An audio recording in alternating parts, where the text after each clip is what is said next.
First question is, why do we need two variables? Well, many times problems in life depend on more than one variable. For example, the area of a rectangle depends on both the length and the width.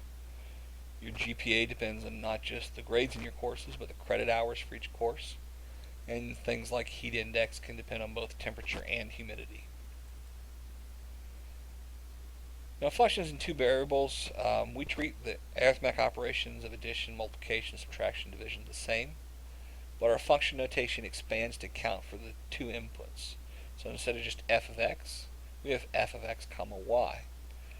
The difference function of f can be represented symbolically by f of xy equals x minus y, where z is f of xy. In this case, we have independent variables x and y and a dependent variable z. We can evaluate expressions using functions of more than one variable. F of xy equals 3xy squared. So f of 3 comma 2 is simply 3 times 2 squared, which is 36. I can have a of bh equals 1/2 bh. This is the area of a rectangle. Is base times height. So a of 10 comma 5 is 1/2 times 10 times 5, which is 25. So again, we're just looking at more notation than anything else, so we don't want to get caught up in the notation.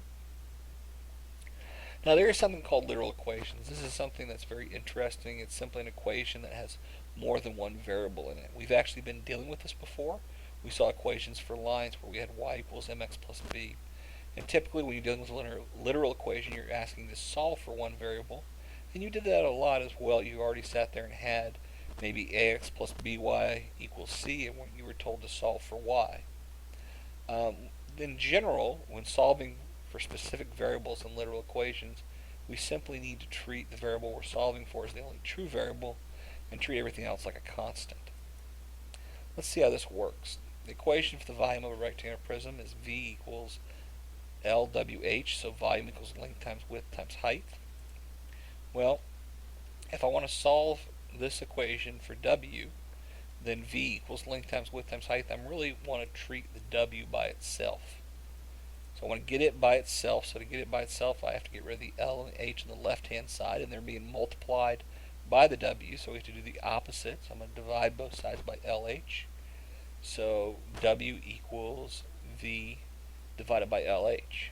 Now, we can also take this now and say find W when your volume's 80 meters cubed, your length is 9 meters, and your height is 2 meters.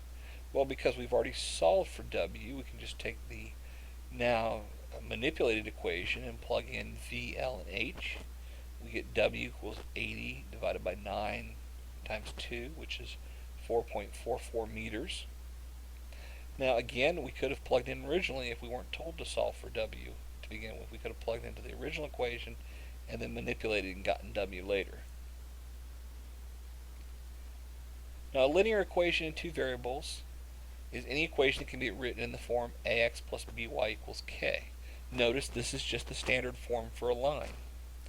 Now when we have a pair of equations that are written like that, that's called a system of linear equations because they involve solving more than one linear equation at once. Now please notice a solution to a system of linear equations consists of a single x value and a y value that satisfy both of the equations. In other words, there's a point where the lines intersect at which satisfy both of them. Now the set of all solutions is called the solution set. Now please be aware that you may have one solution if the lines intersect. You may have infinitely many solutions if the two lines are the same and lie on top of each other, or you may have no solutions if the lines are parallel. Here's examples of this. This is an example of the lines intersecting at one point. This red and blue line. Here the red and blue line are on top of each other, so they literally make purple. They intersect everywhere. Here the red and blue line do not intersect anywhere. These two are both called a consistent system of equations. In other words, there's an answer to these two systems. Here there's infinitely many solutions. Here there's one solution. This is called an inconsistent system because there's no solution. These two are both called, this is known as an independent, these are known as independent equations. These are known as dependent equations. We don't call these anythings. And another way to think of them is two distinct lines, both lines being the same and the two lines being parallel. In other words, they have the same slope but different y-intercepts. The question is, how do we actually solve these systems of equations? Well, we're going to learn two methods in this section. The first method is what's called the substitution method. I'm going to give you the steps, then give you examples of it. When you have a substitution method, you're basically going to pick one equation and solve for one of the variables. So you're going to have an equation, and you're going to have an x and a y, and you're either going to solve for the x or solve for the y. General rule of thumb is that look for an equation that has either x or y with a coefficient of 1, because those are the easiest ones to solve for. Once you solve for that variable, you're going to plug what's left. You're going to substitute that into the other equation that you didn't pick, and you're going to solve for the other variable. Now once you solve for that variable, you're down to step 3. You're going to take that variable, plug back into one of the equations in step 2, and solve for the remaining variable. And your answer should come out in the form x comma y. Let's see how this works. I have two equations. This is a system of equations. I know it's a system because there's two or more. I have 2x plus 5y equals 9 and x plus 4y equals 6. I'm going to pick one equation and one variable. Notice this bottom equation has an x coefficient of 1, so I'm going to pick the bottom equation and solve for x. I have x plus 4y equals 6, so x equals 6 minus 4y. That's my first step. My second step now is to substitute. It means to go to the other equation I used, which was the top equation, which was 2x plus 5y equals 9. On my first step, I solve for x. I'm going to pick the x in this next step, and instead of x, I'm going to substitute for x. In the first step, we said x was 6 minus 4y, so instead of x, I'm going to plug in 6 minus 4y. Notice on this step here, I now have an equation with one variable y. We've done this before. We've solved equations with a single variable. Let's distribute the 2. 2 times 6 is 12. 2 times negative 4 is negative 8y. Plus 5y equals 9. You get negative 3y is negative 3, so y is 1. Please do not stop here. A lot of people get here and say, we're done. You're not done. You're only halfway home. These are lines. They intersect at points, and points have two coordinates, x and y. So let's take this one we solved for originally. This x is 6 minus 4y. And let's plug back in for y now. So x is 6 minus 4 times 1. 6 minus 4 is simply 2, so my solution is 2, comma 1. You should be able to take this solution now and plug into both of these equations, and it should work. 2 times 2 is 4, plus 5 times 1 is 5, 4 plus 5 is 9, 2 plus 4 times 1 is 6. That's correct, so this works for both of them. Here, we'll do the same thing. Notice, though, right away that none of your coefficients are 1. I'm going to avoid the one with the fraction because it really doesn't look very friendly. However, I notice on the second one, this coefficient's 2, and all the other numbers here are even. So if I solve for x, I shouldn't have to deal with fractions. So I'm going to pick the bottom equation. I'm going to solve for x again. You get x is 7 minus 2y. I'm going to plug into the top equation now. Instead of x, I put 7 minus 2y.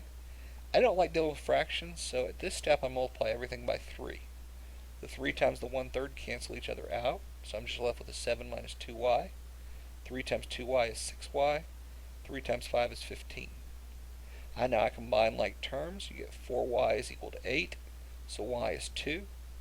And again, we're going to plug back into one of our original steps. In step 1, x is 7 minus 2y, so x is 7 minus 4, which is 3. So my solution is 3 comma 2, and again we can plug in and verify this works for each of these equations. There's a second method we have, which is called the elimination method. In the elimination method, we want to start by writing our equations in standard form, ax plus by equals c. And it's actually easiest if a, b, and c are not fractions. In fact, that's one of the first steps you want to do, is if you do have fractions, is to get rid of them. Next, what you're going to do is you're going to look at the least common multiples between your x's and the least common multiples between the coefficients of your y's, and pick the easier of the two to deal with. In other words, we'll talk about least common multiple in a second. If you have a least common multiple of 5 and another one least common multiple of 60, you pick the smaller number. We're then going to multiply one equation until one of the coefficients is the least common multiple, and the other is the opposite of the least common multiple. So we want one to be positive and one to be negative. We're going to add the two equations together and solve, and then we're going to solve for the remaining variable. Again, this is kind of confusing, so let's just walk it through. Here are two equations. 2x plus 5y equals 9. X plus 4y equals 6. Here, 2 and 1. The least common multiple between 2 and 1 is the smallest number that's a multiple of each number, which is 2. The least common multiple between 5 and 4 is 20. That's much larger, so let's deal with this one. The least common multiple is 2, which means that this top equation already is 2, right? And I want them to be opposites, so I need the bottom equation to be negative 2. So I'm going to leave the top equation alone. Here's my top equation. I'm just going to shoot it off to the side and not touch it. My bottom equation, this x plus 4y equals 6. I want the coefficient of this x to be negative 2 because I want them to be opposites. So I'm going to multiply this entire equation down here by negative 2. That's where this negative 2 comes from. So negative 2 times x is negative 2x. Negative 2 times 4y is negative 8y. Negative 2 times 6 is negative 12. I'm now going to line these two equations up and add them together. The reason I want them opposite is that when they add together, they cancel each other out. 2x minus 2x is 0x. 5y minus 8y is negative 3y. 9 minus 12 is negative 3. I now have a very simple equation. Negative 3y equals negative 3, so y is 1. I'm now going to take one of my equations, x plus 4 times 1 equals 6. Solve for x, and therefore my final answer is 2, 1, which we already saw before in the prior example using our substitution method. Now, why would you use elimination method? I think the elimination method is actually much easier to use when you're dealing with fractions, because we get rid of fractions quickly. Here, I have a fraction in my first equation, so I'm going to multiply the top equation by 3, which is what we did here. Multiply the top equation by 3. 3 times 1/3 x is just x. 3 times 2y is 6y. 3 times 5 is 15. Now, my bottom equation stays the same. I have x plus 6y equals 15. 2x plus 4y equals 14. Least common multiple between the x's is 2. Least common multiple between the y's is 12. So again, let's eliminate the x's. The least common multiple is 2, which means the bottom one already has 2 there. I don't have to do anything with it. I'm just going to bring it over to the side. The top one, I need to make it opposite. So I'm going to multiply the top one by negative 2. That's where this negative 2 comes from. So negative 2 times x is negative 2x. Negative 2 times 6y is negative 12y. And negative 2 times 15 is negative 30. Here are my two equations. I simply add them together. Negative 12y plus 4y is negative 8y. Negative 30 plus 14 is negative 16, so y is 2. Plug back into one of our equations. 2x plus 4 times 2 is 14. X is 3, so again my solution is 3, 2. Notice no matter which technique we use, we wind up with the right equation, the same answers on both. So let's say it's solving systems of linear equations in two variables. What we're going to do is get a single point. Excuse me. Let's look at what happens with our solutions. Okay. We're going to wind up with different situations. Over here we got single points when we got answers. Okay. This told us that when we had single points, it was a consistent system and it was independent. In other words, we had the situation back like we had up here. Consistent system, independent. Okay, two distinct lines. However, if we do our elimination or our substitution methods and we're reduced to a situation where we get 0 equals 0, so in other words, both sides are equal and there's no variables present. This is a consistent system, but it's not dependent. In other words, the two lines are the same, so when you do the elimination method, they're going to cancel each other out. Okay? When you get 0 equals 0, this means you have this situation when the two lines are the same. It's a consistent system, equations are dependent, and there's infinitely many solutions. The last situation you can have is when you eliminate all your variables and reduce the equations down, you get something like this, 9 equals 0. In other words, both sides are not equal. No way 9 can be equal to 0. It never happens. This is a situation where the lines are parallel. This is an inconsistent system. This is this situation. You will not find any solution where these two lines intersect at. Let's look at an example.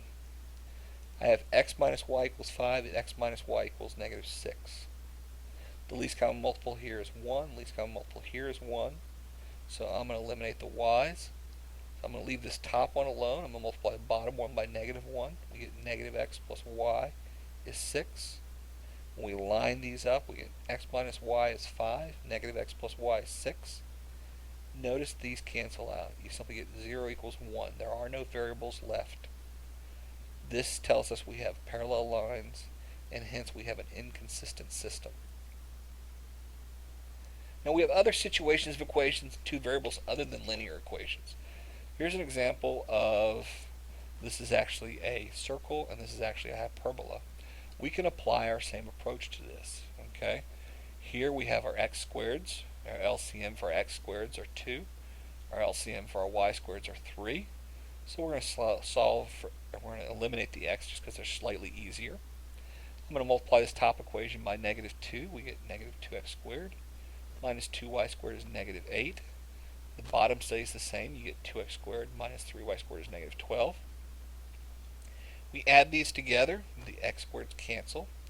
You get negative 5y squared is negative 20. So y squared is 4. So y is plus or minus 2. So if you plug back in here to x squared plus y squared equals 4, you're going to get x is 0. So we have simply 2 points, 0, 2, and 0, negative 2.